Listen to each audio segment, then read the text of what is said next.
আসসালামু আলাইকুম রহমতুল্লাহ। প্রিয় শিক্ষার্থী বন্ধুরা, ইজি অ্যাকাউন্টিং এর আজকের ক্লাসে তোমাদের স্বাগতম। আজকে আমরা বিবিএ অনার্স দ্বিতীয় বর্ষ, বিবিএ অনার্স তৃতীয় বর্ষ এবং ডিগ্রি দ্বিতীয় বর্ষের বাংলাদেশের করবিধি বইয়ের কোম্পানি কর নির্ধারণ নিয়ে আলোচনা করব। এই কোম্পানি কর নির্ধারণের আজকে আমাদের ক্লাস নাম্বার 1। আজকের ক্লাসটা মূলত আমাদের নতুন আয়কর আইনের আলোকে তৈরি করা।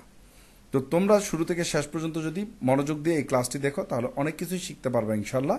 আজকের ক্লাসে আমরা একটি ম্যাথ সমাধান করে দেখাবো এবং এই কোম্পানি আইনের কর নির্ধারণের যে গুরুত্বপূর্ণ বিষয়গুলো নিয়ে আলোচনা করব এবং পরবর্তী ক্লাসগুলোতে আমরা বিভিন্ন ধরনের ম্যাথ প্র্যাকটিস করে তোমাদের দেখাবো। তারপর তোমরা এই কোম্পানি কর নির্ধারণ নিয়ে যত সমস্যা আছে আশা করি তোমরা নিজেরাই সব সলভ করতে পারবা। তো চলো আমরা আমাদের ক্লাসটি শুরু করি। কোম্পানি কর নির্ধারণ বলতে সাধারণত কোম্পানি তার ইনকামের উপর যে কর দেয় সেটাই মূলত কোম্পানি কর। তো কোম্পানি কর এবং এক মালিকানা করের মধ্যে কিছুটা পার্থক্য আছে। কোম্পানি কর নির্ধারণটা অনেক সময় অংশীদারি কারবারের কর নির্ধারণের মতো। তো তোমাদের আমি অংশীদারি কারবারের কর নির্ধারণের বেশ কতগুলো ক্লাস করে দেখেছি, সেখানে তোমরা আশা করি বুঝতে পারছো। যারা অংশীদারি কারবারের কর নির্ধারণটা পারো তাদের জন্য কোম্পানি কর নির্ধারণটা একটু সহজ হবে, কারণ কিছুটা সিমিলারিটি এখানেও আছে। তো চলো আমরা আজকে কোম্পানি কর নির্ধারণের কিছু গুরুত্বপূর্ণ বিষয় জেনে নিই। আমরা জানি প্রত্যেকটা আয়কর নির্ধারণের ক্ষেত্রে আমাদের প্রথমে যে কাজটা করতে হয় সেটা হচ্ছে প্রথমে মোট আয় বা করযোগ্য আয় নির্ণয় করতে হয়। করযোগ্য আয় নির্ণয় করার পর মূলত আমরা কি কর দায় নির্ণয় করি। তাহলে এখানেও কোম্পানির ক্ষেত্রে আমরা করযোগ্য আয় নির্ণয় করবো ইনশাল্লাহ। আমাদের চ্যানেলটি যদি তোমাদের ভালো লাগে তাহলে অবশ্যই তোমরা আমার চ্যানেলটি সাবস্ক্রাইব করবা এবং লাইক দিয়ে কমেন্ট করে আমাদের পাশেই থাকবা।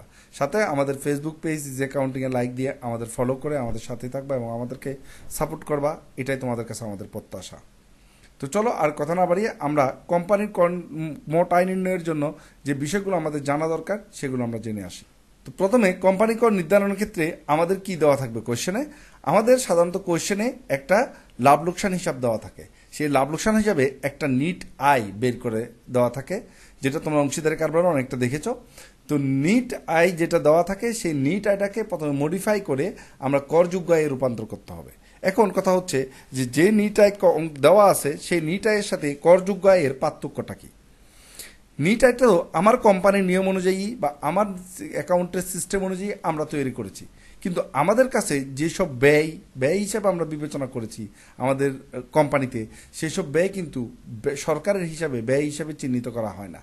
তখন দেখা গেল আমাদের যে নিট আয় তার সাথে সরকার যে নিট আয় নির্ধারণ করে বা কর ধার্য করার জন্য যে আয় নির্ধারণ করা তার মধ্যে একটা পার্থক্য হয়ে যায়। তখন আমাদের নিট আয়কে করযোগ্য আয়ে রূপান্তর করার যে প্রক্রিয়া সেটাই মূলত এখানে আমাদের কোম্পানি করযোগ্য আয় নির্ধারণ করা হবে। তো এখানে কোন প্রক্রিয়ার মাধ্যমে করযোগ্য আয় নির্ধারণ করবা সেটা কিন্তু আজকে তোমাদের আমি শেখাবো। এই করযোগ্য আয় নির্ধারণের ক্ষেত্রে অনেক বড় লিস্ট তোমাদের মুখস্থ করতে হয় বা বিভিন্ন বইগুলোতে আছে। তো আমরা সেই লিস্টে না গিয়ে, যেহেতু এই লিস্টটা আলোচনা করলে তোমাদের অনেকের কাছে এই ক্লাসটি বোরিং মনে হবে, আমরা চাই আমাদের ক্লাসগুলো তোমাদের যাতে কোনো রকম বিরক্তের উদ্রেক না করে। তোমাদের সেজন্য আমরা অনেক কষ্ট করে এই স্লাইড শোর মাধ্যমে ক্লাসগুলো দেখাই, যাতে আমাদের প্রতিটা কথার সাথে প্রতিটা লাইন বাই লাইন তোমরা বুঝতে পারো এবং তোমাদের বিরক্ত না হয় ক্লাসগুলো। তো আশা করি তোমাদের এটা ভালো লাগে। কেমন লাগছে আমাদের ক্লাসগুলো অবশ্যই আমাদেরকে কমেন্ট করে তোমরা জানাবা।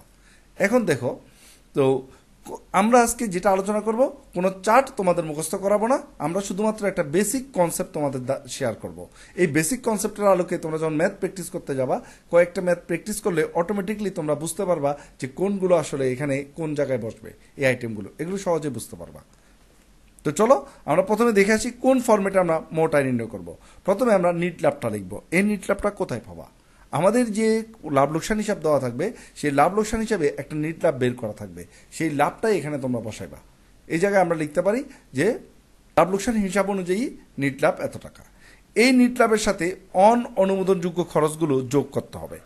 এখন প্রশ্ন হচ্ছে অনুমোদনযোগ্য খরচ কি কি? অনুমোদনযোগ্য খরচ হচ্ছে ওই খরচগুলো যে খরচগুলো আমি আমার লাভ লোকসান হিসাবে খরচ হিসাবে দেখাইছি, কিন্তু সরকার এই খরচগুলোকে অনুমোদন করে না, সেজন্য এগুলো অনুমোদনযোগ্য খরচ। তো আমি যেহেতু খরচগুলো আমাদের লাভ লোকসান হিসাবে দেখাইছি, তাই আমার কি হয়েছে, নিট লাভ কমে গেছে। এখন আমি এই খরচগুলোকে যোগ করে এই নিট লাভটাকে আবার মডিফাই করব করযোগ্য আয়ের জন্য। তো সেখানে অনুমোদনযোগ্য খরচগুলো মূলত কি কি সেটা মনে রাখবা। সকল প্রকার সঞ্চিতি, যে কোনো সঞ্চিতি যদি আমরা লাভ লোকসান হিসাবে দেখাই দিই, যেমন অনাদায়ী দানা সঞ্চিতি, ঠিক আছে, এরকম সঞ্চিতি যদি দেখাই থাকি সেটা এখানে আমাদের যোগ করতে হবে। তারপর সকল প্রকার জরিমানা, যে কোনো জরিমানা যদি এখানে আমরা থাকে কোয়েশ্চেনে, তাহলে জরিমানাটা লাভ লোকসান হিসাবে থাকলে এখানে আসবে। তারপর সকল প্রকার মূলধন জাতীয় খরচ, যেমন আসবাবপত্র ক্রয়, বৈদ্যুতিক সংস্থাপন ব্যয়, এই ধরনের মূলধন জাতীয় খরচ যদি থাকে সেগুলো যোগ করতে হবে। কারণ আমরা জানি মূলধন জাতীয় খরচ মানে হচ্ছে সম্পদ, আর সম্পদ তো লাভ লোকসান হিসাবে ডেবিটে বা খরচের জায়গায় দেখানো যায় না। যদি আমরা দেখিয়ে ভুল করেছি, তাই এটা অননুমোদনযোগ্য খরচ হিসাবে এখানে যোগ করতে হবে। তারপর সকল প্রকার উৎসে কর কর্তনযোগ্য খরচ কিন্তু কর্তন করা হয়নি, অর্থাৎ উৎসে কর কর্তন করতে হবে এমন কোনো খরচ যেটাতে আমরা উৎসে কর কর্তন করিনি, এই ধরনের কোনো খরচ যদি থাকে সেটাও অনুমোদনযোগ্য হবে না, সেজন্য এখানে যোগ করতে হবে। তারপর সকল প্রকার বেতন যা চেকে বা ব্যাংকে ট্রান্সফার করা হয়নি, অর্থাৎ কোম্পানির কর্মচারীকে আমরা বেতন দিয়েছি, কিন্তু বেতনটা চেকে দেওয়ার কথা বা ব্যাংক ট্রান্সফার করার কথা, কিন্তু আমরা ব্যাংকে ট্রান্সফার করিনি। এই জাতীয় যত বেতন আছে, এই বেতনগুলো যদি আমরা পেমেন্ট করেও থাকি, কিন্তু এটা সরকার অনুমোদন করবে না চেকে বা ব্যাংকে ট্রান্সফার না করলে। ঠিক আছে, এই কনসেপ্টগুলো তোমরা মনে রাখবা। তাহলে এই অননুমোদনযোগ্য খরচগুলো আমরা এখানে কি করব, যোগ করব। যোগ করার পরে যে অ্যামাউন্টটা আসবে সেখান থেকে আমরা কি করব, অনুমোদনযোগ্য খরচগুলো বাদ দিব। কোন অনুমোদনযোগ্য খরচ, অর্থাৎ এমন একটা অনুমোদনযোগ্য খরচ যেটা আমরা এখনো লাভ লোকসান হিসাবে লিখিনি, এরকম খরচ যদি থাকে সেটা আমরা বাদ দিয়ে দিব।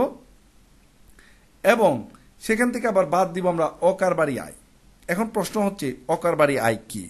অকারবারি আয় হচ্ছে, ধরো আমরা একটা কোম্পানি, আমাদের মূল উদ্দেশ্য কি, আমাদের পণ্য বিক্রয় বা সেবা প্রদান করে টাকা আয় করা, কিন্তু বাট একটা কোম্পানি শুধুমাত্র তার নির্দিষ্ট ব্যবসা পরিচালনা করে আয় করে না, অন্য সোর্স থেকেও কিন্তু আয় করতে পারে। যেমন আমি যদি উদাহরণ দিই, সে কোনো একটা কোম্পানি শেয়ার কিনছে, সেখান থেকে কিন্তু সে লাভ করছে, তারপর সে ব্যাংকে টাকা জমা রাখছিল, সেখান থেকে সুদ পাইছে। তো তার পরিচালন কার্যক্রম কিন্তু ওই শেয়ার কেনা বা ব্যাংকে টাকা রেখে আয় করা না, তার কাজ হচ্ছে তার নির্দিষ্ট পরিচালনা করা, সে যে ব্যবসা করে সেই ব্যবসার পণ্য বিক্রি করে আয় করা। তাহলে এই যে তার পরিচালন যে কার্যক্রম, তার যে উদ্দেশ্য, সেই উদ্দেশ্যের বাইরে যদি কোনো খাত থেকে আয় করে, সেটা হচ্ছে অকারবারি আয়। এই অকারবারি আয়গুলো এখানে আমরা বাদ দিব। বাদ দেওয়ার পর আমরা কিন্তু পেয়ে যাব কারবারি আয়, কারবারি আয় বা ব্যবসা খাতের আয় বা পেশা খাতের আয়, এটা আমরা এখানে পেয়ে যাব। এখন আমাদের কারবারি আয় আসছে, তো সরকার কি ট্যাক্স শুধু কারবারি আয়ের উপর নেবে না মোট আয়ের উপর নেবে? মোট আয়ের উপর নিবে। তো আমরা তো শুধু কারবারি আয়টা বের করেছি, এখন এটা বাদ দিয়ে এখন আমরা অকারবারি আয়টা যোগ করে আমরা করযোগ্য মোট আয় বের করব। এখন তোমাদের অনেকের প্রশ্ন থাকে, স্যার অকারবারি আয়টা বিয়োগ করলাম কেন, আবার যোগ করলাম কেন? অকারবারি আয়টা যদি আমরা বাদ না দিতাম, তাহলে আমরা এই ব্যবসা থেকে কারবারি আয় কত সেটা বের করতে পারতাম না। তো অকারবারি আয়টা যোগ করার পর আমাদের কি আসবে, মোট আয় আসবে। এখন এই মোট আয়ের উপর ভিত্তি করে কিন্তু আমাদের করটা নির্ধারণ করতে হবে। এখন কর নির্ধারণের ক্ষেত্রে করের হারটা কি হবে সেটা আমরা একটু দেখি। এখন কোম্পানি ট্যাক্স রেট 24-25 কর বর্ষের জন্য যে কোম্পানি ট্যাক্স রেট, সেটা একটু তোমরা এখানে দেখতে পাচ্ছ। এক নম্বরে বলা আছে পাবলিকলি ট্রেডেড কোম্পানি, যে সকল কোম্পানি পাবলিকলি ট্রেডেড, এই কর হারটা তোমাদের দেখতে হবে। তাহলে পাবলিকলি ট্রেডেড কোম্পানি, যে কোম্পানিগুলো সাধারণত শেয়ার বাজারে শেয়ার বিক্রি করেছে তার 10%-এর অধিক, 10%-এর অধিক যদি শেয়ার বিক্রি করে থাকে, তার টোটাল মূলধনের 10%-এর অধিক শেয়ার যদি সে বিক্রি করে থাকে, তাহলে কর হবে 22.5%। আর সত্য পালন করলে হবে 20%। সত্য নাম্বার 1, সেটা কি আমরা একটু পরে দেখাবো। তাহলে সত্য পালন করলে 20%, সত্য পালন না করলে 22.5%। আর যে কোম্পানিগুলো এখনো শেয়ার বাজারে শেয়ার বিক্রি করেনি, তারা যদি 10%, পাবলিকলি ট্রেডেড কোম্পানি যারা 10%-এর কম শেয়ার বিক্রি করছে, অর্থাৎ যেসব কোম্পানি 10%-এর কম শেয়ার বিক্রি করছে, সেই সব কোম্পানি 25% ট্যাক্স দিবে, আর সত্য পালন করলে দিবে 22.5%। অর্থাৎ 10%-এর অধিক শেয়ার যারা বিক্রি করছে তারা দিবে 22.5, সত্য পালন করলে 20, আর যারা 10%-এর কম শেয়ার বিক্রি করছে পাবলিকলি ট্রেডেড শেয়ার বাজার আসছে এরকম কোম্পানি, তারা দিবে 25, আর সত্য পালন করলে 22.5। একক ব্যক্তি কোম্পানি দিবে 22.5%, আর সত্য পালন করলে দিবে 20%। আর আয়কর আইন 2023-এর ধারা দফা 31-এ সংজ্ঞায়িত যত কোম্পানি আছে নন পাবলিকলি কোম্পানিগুলো, তারা দিবে 27.5% ট্যাক্স, আর সত্য পালন করলে দিবে 25% ট্যাক্স। ব্যাংক, ইন্স্যুরেন্স, আর্থিক প্রতিষ্ঠান, মার্চেন্ট ব্যাংক ব্যতীত যদি ব্যাংক, ইন্স্যুরেন্স, আর্থিক প্রতিষ্ঠান পাবলিকলি ট্রেডেড শেয়ার বাজারে শেয়ার বিক্রি করে থাকে, তারা 37.5%। এখানে কোনো সত্যের কিছু নাই, একেবারে ফ্ল্যাট রেট। আর নন পাবলিকলি ট্রেডেড যদি হয় তাহলে দিবে 40%। মার্চেন্ট ব্যাংক দিবে 37.5%, সিগারেট, বিড়ি, জর্দা, গুল সহ তামাকজাত পণ্য প্রস্তুতকারী কোম্পানি দিবে 45% প্লাস 2.5% সারচার্জ দিবে তারা। Mobile phone operator company 45% tax দিতে হবে। কোম্পানি ব্যতীত অন্য শ্রেণীর করদাতা যারা কোম্পানি না কিন্তু অন্য শ্রেণী থাকে কোনো কোম্পানি যদি হয়, সেগুলো হচ্ছে সিগারেট, বিড়ি, গুল সহ তামাকজাত পণ্য প্রস্তুতকারক যদি কোনো প্রতিষ্ঠান থাকে, সেটা কোম্পানি না বাট কোনো এক মালিকানা বা এরকম কোনো প্রতিষ্ঠান থাকে, 45% ট্যাক্স দিবে। আর ট্রাস্ট, তহবিল, ব্যক্তি সংঘ এরকম যদি কোনো সংঘ থাকে, সমিতি থাকে, তারা দিবে 27.5%, সত্য পালন করলে 25%, সমবায় সমিতির ক্ষেত্রে দিবে 20%, আর বেসরকারি বিশ্ববিদ্যালয়, বেসরকারি মেডিকেল কলেজ অর্থাৎ বেসরকারি যত শিক্ষা প্রতিষ্ঠান আছে সেগুলো দিবে 15%, আর লভ্যাংশের উপর ট্যাক্স হবে 20%। এ হচ্ছে ট্যাক্সের হার, এটা তোমরা মনে রাখবা। এখন কথা হচ্ছে সত্য 1, সত্য 2 এগুলো কি? সত্য 1 হচ্ছে সকল প্রকার আয়, প্রাপ্তি এবং প্রত্যেক একক লেনদেনে 5 লক্ষ টাকার অধিক এবং বার্ষিক সর্বমোট 36 লক্ষ টাকা, 5 লাখ টাকার অধিক এবং 36 লক্ষ টাকার ঊর্ধ্বে সকল প্রকার ব্যয়, বিনিয়োগ ব্যাংক ট্রান্সফারের মাধ্যমে সম্পন্ন করতে হবে। অর্থাৎ 5 লাখ টাকার অধিক যদি আয় বা প্রাপ্তি হয় এবং 36 লাখ টাকার অধিক যদি ব্যয় বা বিনিয়োগ থাকে, সেটা অবশ্যই ব্যাংকের মাধ্যমে করতে হবে, নগদে করলে হবে না। যারা ব্যাংকের মাধ্যমে করবে না তারা এই যে অধিক হারে ট্যাক্স দিবে, আর যারা ব্যাংকের মাধ্যমে করবে তারা কম হারে ট্যাক্স দিবে। যেমন যদি পাবলিকলি ট্রেডেড কোম্পানি 10%-এর অধিক শেয়ার বিক্রি করে থাকে এবং সে যদি এই সত্যটা পালন করে তাহলে দেবে 20%, আর সত্য পালন না করলে দিবে 22%। আশা করি বুঝতে পারছো। সত্য 2-তে যেটা মোবাইল ফোন অপারেটর কোম্পানি, সেটা হচ্ছে ক নাম্বারে পরিচিত মূলধনের 10% শেয়ার যদি শেয়ার বাজারে থাকে, যার মধ্যে 5%-এর অধিক নয় স্টক এক্সচেঞ্জের মাধ্যমে হস্তান্তর করত পাবলিকলি ট্রেডেড কোম্পানিতে রূপান্তর হয়, তাহলে সে কত দিবে? 40, আর না হলে 45। ঠিক আছে। আর তাছাড়া যদি এরূপ কোম্পানির পরিচিত মূলধনের ন্যূনতম 20% শেয়ার আইপির মাধ্যমে হস্তান্তর করে ও কোম্পানির উল্লেখিত হস্তান্তরের বছরে প্রযোজ্য আয়করের উপর 10% হারে কর রেয়াত লাভ করবে। সে 20% শেয়ার যদি আইপির মাধ্যমে বিক্রি করে থাকে তাহলে সে যে ট্যাক্স আসবে তার উপর সে 10% কর রেয়াত পাবে। এই সত্যগুলো তোমরা মনে রাখবা। এবং কোম্পানির ন্যূনতম যে কর হচ্ছে মোট প্রাপ্তির উপর 0.6%, অর্থাৎ 0.60%।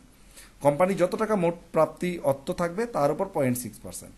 এটা হচ্ছে বেসিক রুলস। এটা মনে রাখলে তোমাদের পরবর্তী ম্যাথগুলো বুঝতে সুবিধা হবে।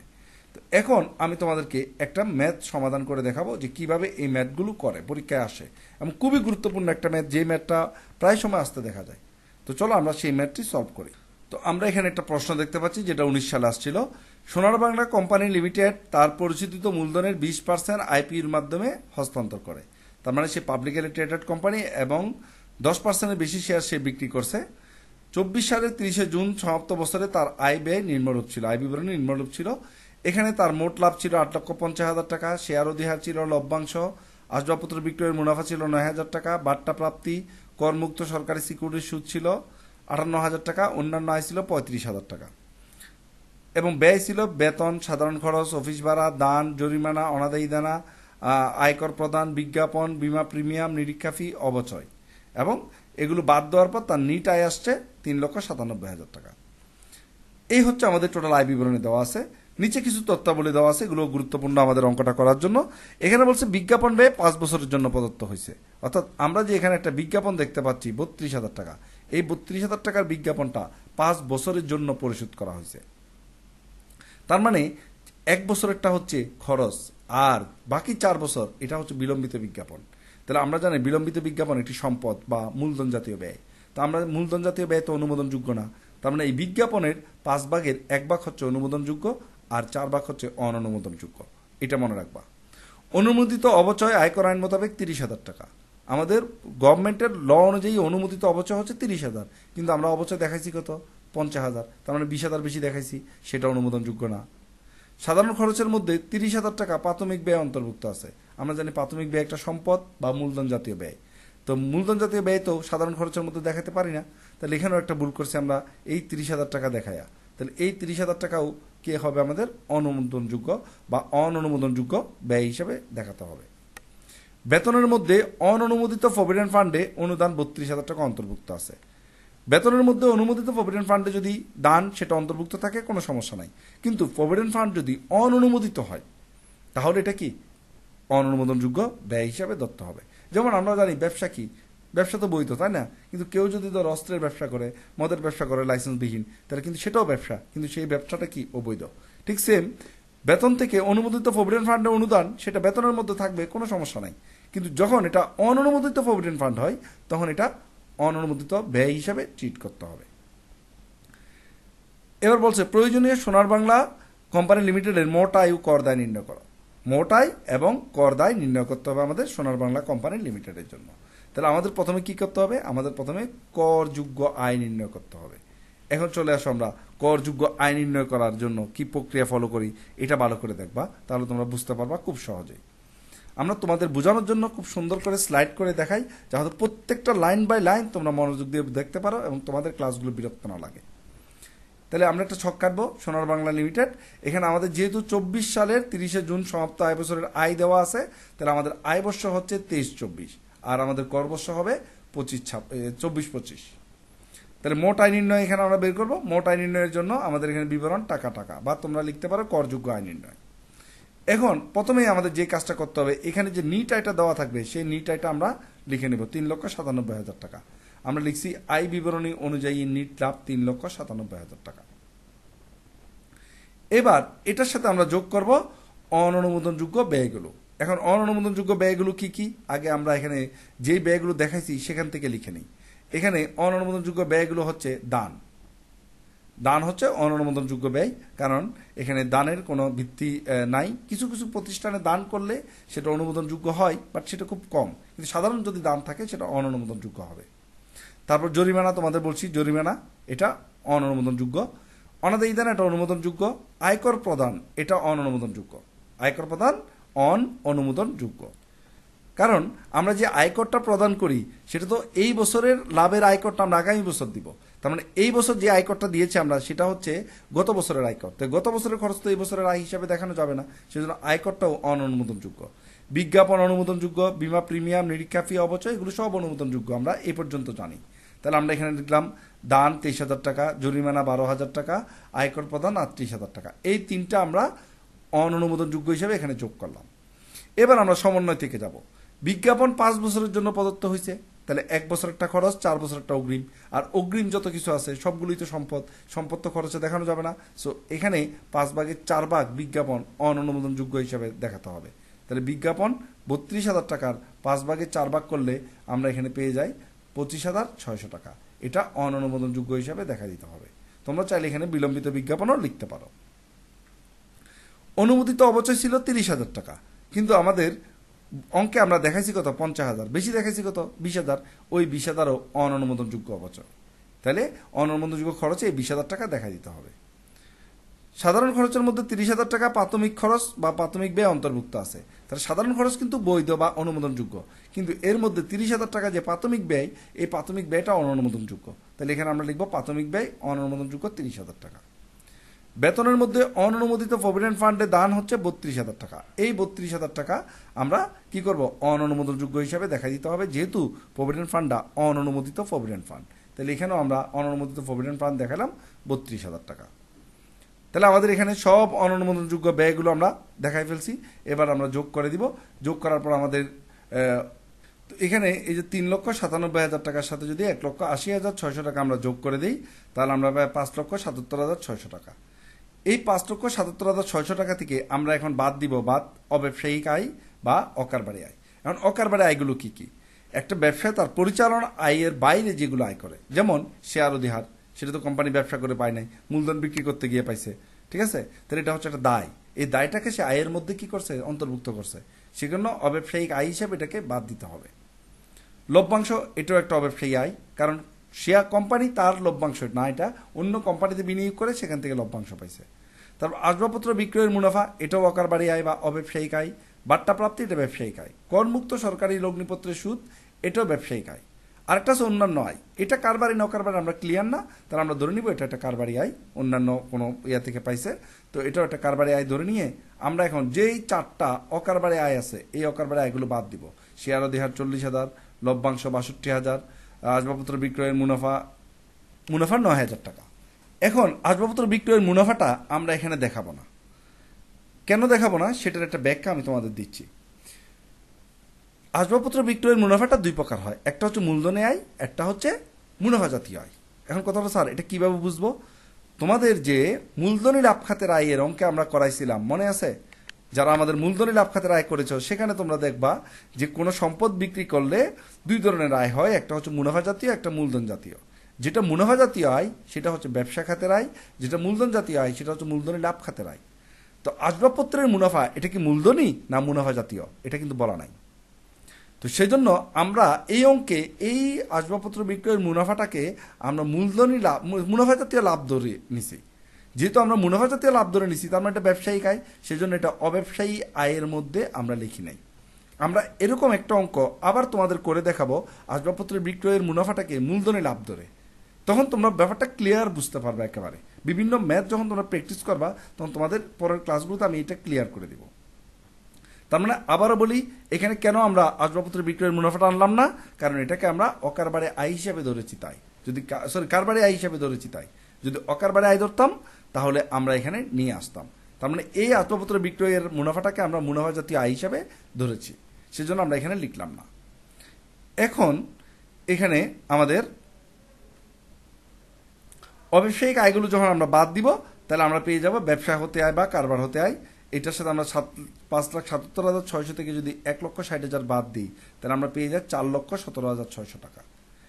এখন আমরা তো ব্যবসায়িক আয় পেয়ে গেলাম, এখন তো আমাদের মোট আয় বের করতে হবে। তাহলে মোট আয় বের করতে গেলে আমাদের আবার এই অব্যবসায়ী আয়গুলো যোগ করতে হবে। এখন অব্যবসায়ী আয়গুলো যোগ করার সময় অধিহার কিন্তু কোনো আয় না, অধিহার হচ্ছে দায়। তা আমরা ভুলে এটা আয়ের মধ্যে লিখছিলাম এই জন্য বের করে দিছি। এখন তো যোগ করে আবার ভুল করবো না, তাহলে অধিহার আমরা আর লিখবো না। তাহলে অধিহার এখানে আর আসবে না, এটা মনে রাখবা। তাহলে লভ্যাংশ কত? 62,000 টাকা। কোম্পানির ক্ষেত্রে লভ্যাংশতে উৎসে করকর্তন করা হয় 20%। সেজন্য এই লভ্যাংশের আয়টা যখন আমরা যোগ করব এটাকে মোটাঙ্কিত করে 62,000কে 80 দিয়ে ভাগ 100 দিয়ে গুণ করে মোটাঙ্কিত করে লিখতে হবে। আর করমুক্ত সরকারি লগ্নিপত্রের সুদ 58,000 টাকা। এটা তো করমুক্তই, করমুক্ত মানে এটার উপর কোনো অকরদার্য, কোনো সুদ করদার্য হবে না। সেজন্য করমুক্ত সরকারি লগ্নিপত্রের সুদ 58,000 টাকা লিখে এখানে আমরা অকরদার্য লিখে দিব 58,000 টাকা। এরপর যদি আমরা এখানে যোগ করি তাহলে এখানে পাওয়া যায় 77,500 টাকা। তোমাদের অনেকের প্রশ্ন, স্যার এটা তো অকরদার্য হয়ে গেছে, এটা দেখাইলাম না অঙ্কে, কি হবে? এটা কিন্তু অঙ্কে না দেখানো একটা অপরাধ, অর্থাৎ তুমি একটা আয় গোপন করছো। তোমাকে দেখাতে হবে, অকরদার্য কোনো ইফেক্ট পড়বে না কিন্তু, বাট তোমাকে দেখাতে হবে এটা। তো অব্যবসায়ী আয়গুলো আমরা এখানে যোগ করে দিলাম। যোগ করার পর আমরা পেয়ে গেলাম করযোগ্য মোট আয় 4,95,100। এই 4,95,100 উপর ভিত্তি করে আমরা কিন্তু এখন কোম্পানির কর দায় নির্ণয় করব। এখন কোম্পানির কর দায় নির্ণয় করার সময় তোমরা এখানে মনে রাখবা এই যে লভ্যাংশ আছে, এই লভ্যাংশ হচ্ছে আর্থিক পরিসম্পদ খাতে আয়। আর আর্থিক পরিসম্পদ খাতের আয়ের কিন্তু একটা ন্যূনতম কর প্রযোজ্য আয়, এটা মনে আছে? তোমাদের অংশীদারিতে শিখাইছি, একক ব্যক্তির কর নির্ণয় শিখাইছি। তাহলে এখানেও কিন্তু এটার একটা ঝামেলা তৈরি হয়েছে। এই ঝামেলাটা তোমাদের কিভাবে সলভ করবো আমি খুব সহজ একটা পদ্ধতিতে সলভ করেছি। তোমাদের বিভিন্ন বইগুলোতে বিভিন্নভাবে কঠিনভাবে দেখানো হয়েছে, আমি খুব সিম্পল এবং সহজভাবে দেখাইছি, তোমরা দেখলেই বুঝতে পারবা। তাহলে চলো আমরা দেখে আসি আমরা এই ম্যাথটা কিভাবে সলভ করবো, বা এই যে 4,95,100 উপর কিভাবে কর ধরবো। তার আগে আমাদের দেখতে হবে এটা কোন ধরনের কোম্পানি। যেহেতু সে আইপিইতে শেয়ার বিক্রি করছে এবং 10%-এর অধিক শেয়ার বিক্রি করছে, তার মানে হচ্ছে পাবলিকলি ট্রেডেড কোম্পানি, ঠিক আছে? এখন তার যে বিক্রয় আয় ব্যয়গুলো 5 লাখ টাকার বেশি, বা আমাদের যে 6 লাখ টাকার 36 লাখ টাকার ঊর্ধ্বে, এই আয় ব্যয়গুলো ব্যাংক ট্রান্সফারের মাধ্যমে করছে কিনা আমরা কিন্তু জানি না। তো আমরা ধরে নিলাম যে এগুলো করছে, সত্য পালন করছে। তাহলে সত্য পালন করলে তার ট্যাক্সের হার কত হবে? 20%। যেহেতু সে 10%-এর অধিক আইপিতে শেয়ার বিক্রি করছে এবং সে সত্যবান পালন করছে আমরা ধরে নিলাম, তাই তার কর দিব আমরা 20%, ঠিক আছে? তাহলে আমরা 20% অনুযায়ী এই ম্যাথটা সলভ করব। আর তার ক্ষেত্রে কোম্পানির ন্যূনতম কর এই যে 6% সেটা প্রযোজ্য হবে না, কারণ হচ্ছে এখানে বিক্রয় দেওয়া নাই কোয়েশ্চেনে। যদি বিক্রয় দেওয়া থাকতো তাহলে এখানে ন্যূনতম করের একটা ব্যাপার ছিল, সেটাও দেখাতে হতো। তো আমরা আরেকটা অঙ্ক এরকম সেম একটা অঙ্ক বিক্রয় দিয়েও করে দেখাবো তোমাদের, যাতে যেভাবে আসুক না কেন তোমাদের কোনো সমস্যা না হয়। তো এটা মোট আয় আমরা এখানে পেয়ে গেলাম। এবার এটার উপর আমরা 20% কর ধরবো। তাহলে আমরা 20% কর ধরার জন্য আমরা কর দায়ে চলে যাই। আমরা কর দায় নির্ণয়ের এখানে বক্স কেটে নিলাম। প্রথমে যা মোট আয় আছে আমরা এই মোট আয়ের উপর সম্পূর্ণ 20% কর দায় করে নিব। 4,95,100 উপর 20% কর দায় 99,020 টাকা। এটা করার পর আমরা এবার 163(2) ধারা অনুসারে ন্যূনতম কর কিসের উপর? লভ্যাংশের উপর। লভ্যাংশ আয় ছিল ৭৭,৫০০, সেটার উপর 20% আমরা কর ধরবো। এটা কোন কর দর, কোন এই 20% কোনটা, এটা কিন্তু উপরের 20% না, একটু খেয়াল করো। এটা কিন্তু আমাদের নিয়মে বলা ছিল লভ্যাংশের 20%, এই 20%টা কিন্তু উপরের 20%টা না, কিন্তু মনে রাখবা। কারণ তোমরা অনেক সময় এখানে 22% আসতে পারে, 25 আসতে পারে, 27 আসতে পারে, অনেক কিছু আসতে পারে, কিন্তু লভ্যাংশের উপর সবসময় 20% করলে আসে 15,500 টাকা। এই দুইটা করের মধ্যে যেটা সবচেয়ে বেশি সেটাকে আমরা পদেয় কর হিসাবে দেখাতে হবে। এবার এই পদেয় কর থেকে উচ্ছে কর কর্তন, যে লভ্যাংশের উপর যে করটা কাটছিল 15,500 টাকা, সেটা আমরা বাদ দিব। বাদ দিলে নিট কর দায় চলে আসবে এখানে, ঠিক আছে।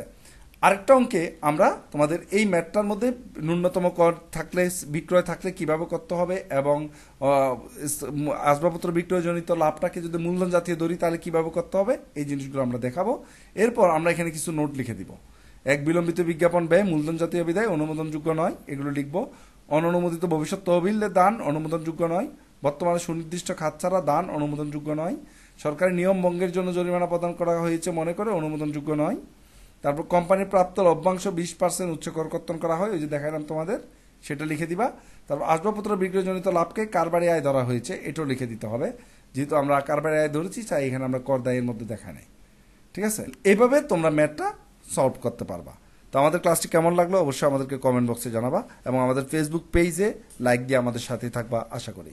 ধন্যবাদ সবাইকে আমাদের সাথে থাকার জন্য, ক্লাসটি করার জন্য।